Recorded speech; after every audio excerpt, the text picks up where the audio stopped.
정의용 후보와 박수영 후보 두 분 모시고 대담하겠습니다. 어서 오세요. 안녕하세요. 네.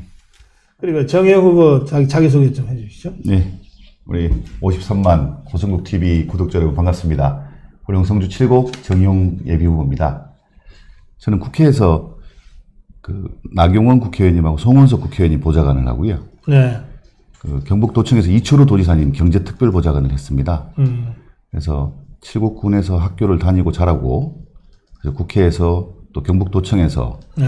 훈련되고 준비된 청년 젊은 피 후보입니다. 예. 나경원 의원 보좌관을 했다고요? 네. 언제 했습니까? 제가 2014년 네. 동작 재보궐선거 때부터 2017년 대선 전까지.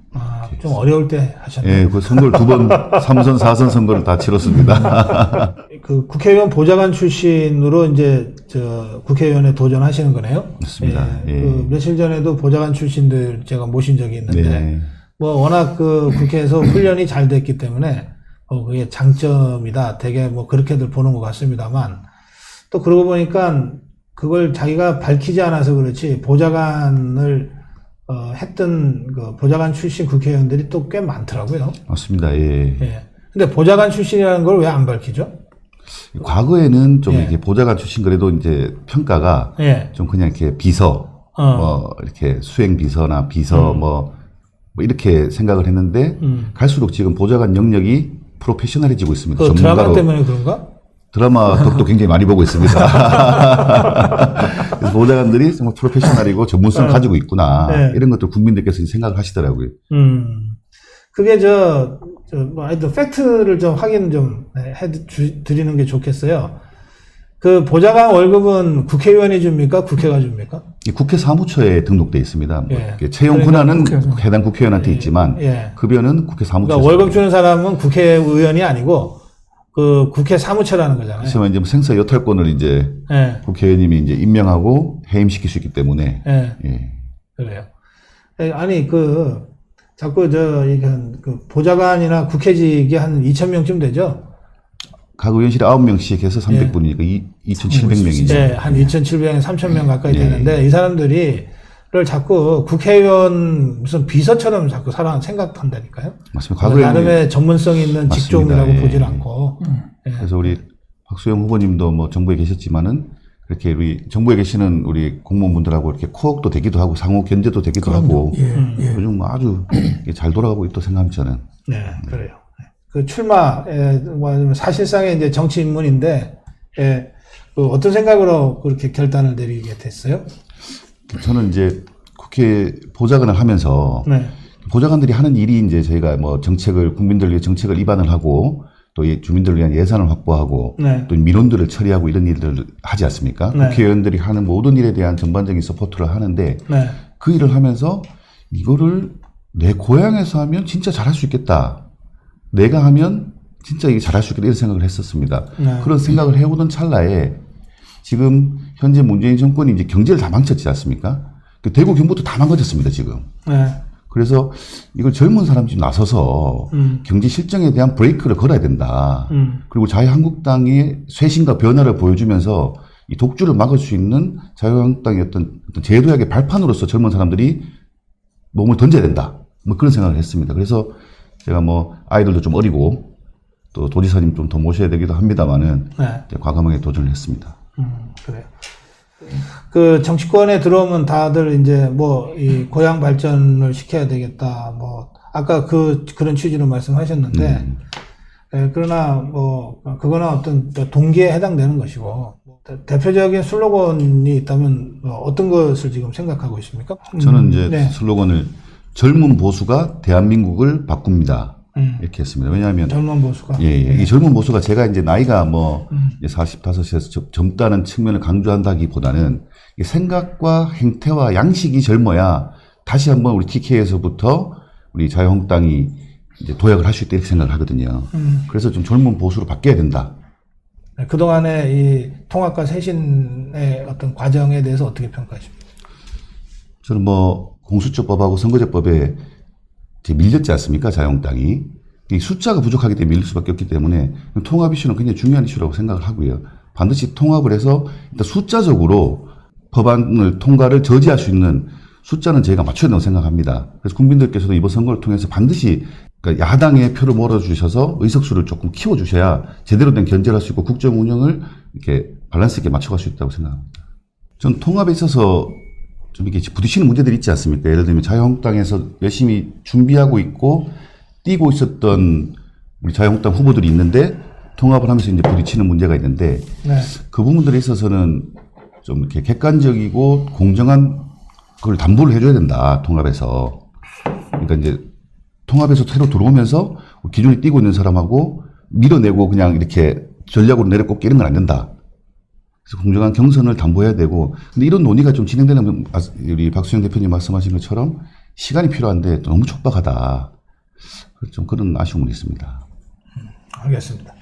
아니, 뭐, 시간이 촉박한 건 다 이제 우리가 알고 시작한 거고요. 저는 이제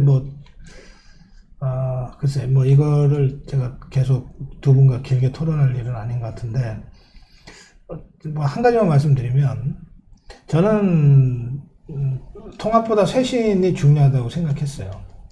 그러니까,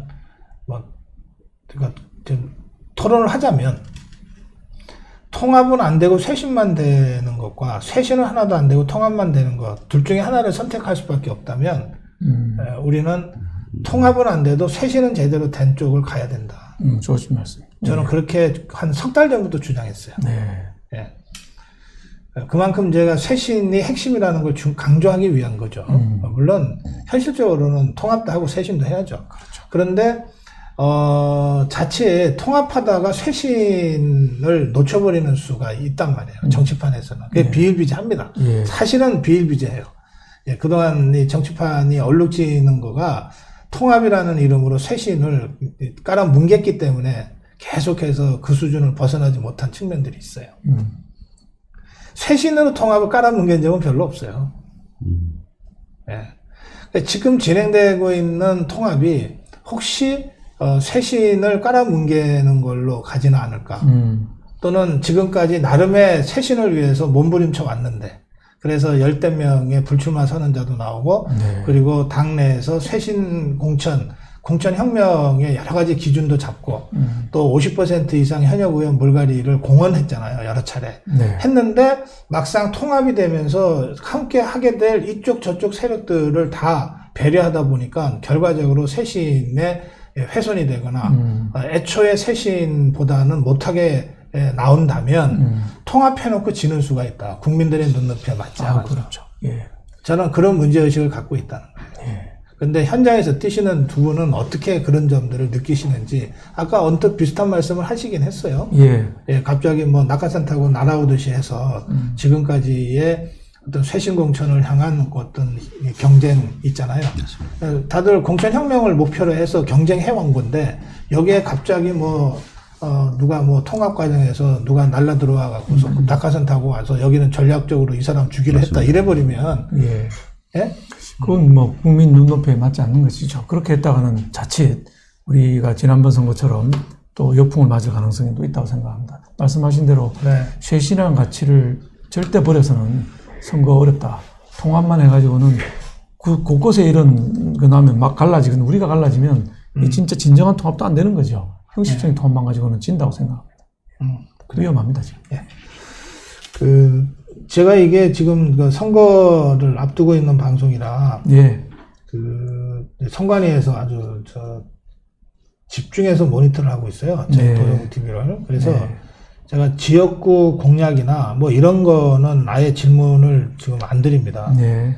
예, 아무리 선거법을 염두에 두고 조심스럽게 말씀을 하셔도 그냥 단어 하나 때문에 이게 선거법 위반으로 이렇게 선관위가 규정해버리는 수가 있어서 네. 제가 지역구 얘기는 아예 제가 지금 질문 안 드리고 있는 겁니다. 알겠습니다. 그런데 사실 지역에 출마하는 후보자 불러놓고 지역구 얘기를 안 하려니까 할 말이 별로 없네. 대한민국 얘기하시죠. 지역구 이야기는 할 기회가 많습니다. 대한민국 살리는 방법 얘기합시다.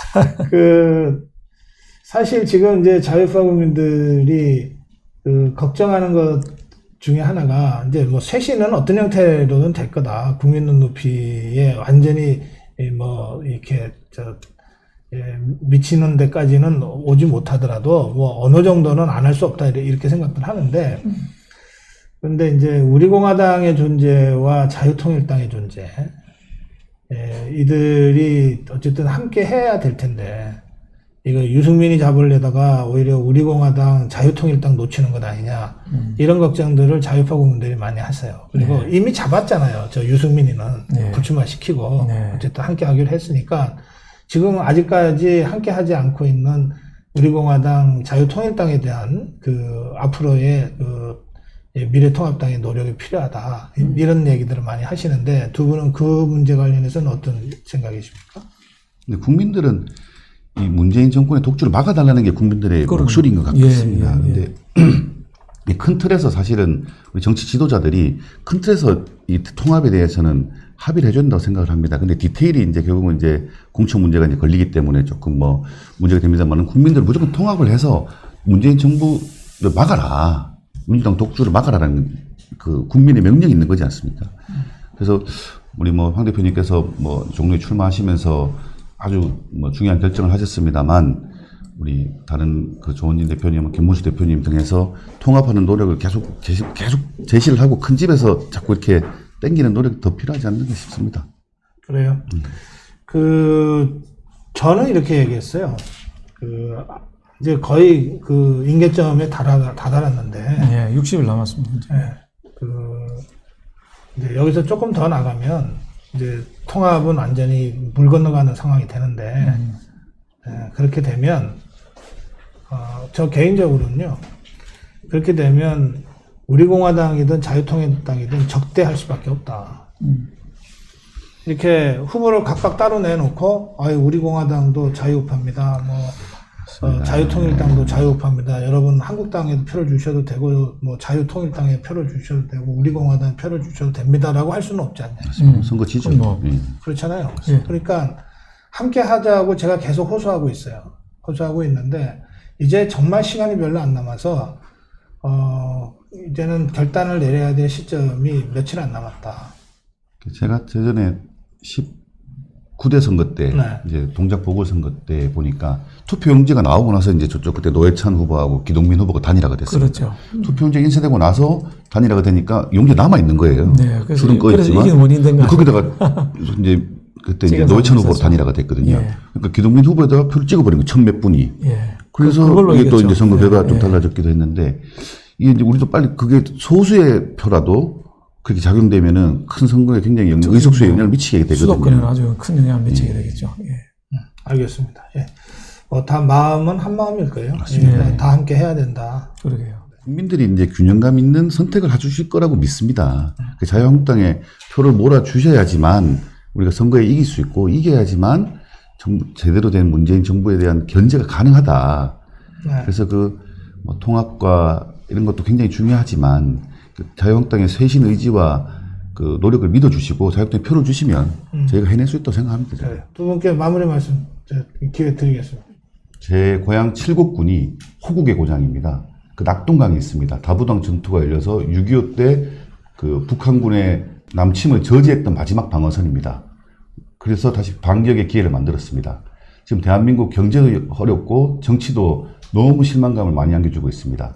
이 낙동강 방어선인 칠곡에서부터 열심히 해서 문재인 정권의 경제 실정을 막아내는데 최선을 다해서 노력하도록 하겠습니다. 그래요. 고맙습니다. 오늘 두 분과 함께 대담 나눴는데요. 지금 마무리 말씀하신 정희용 후보는 경상북도 고령 성주 칠곡 지역구의 예비 후보입니다. 두 분 말씀 잘 들었습니다. 고맙습니다.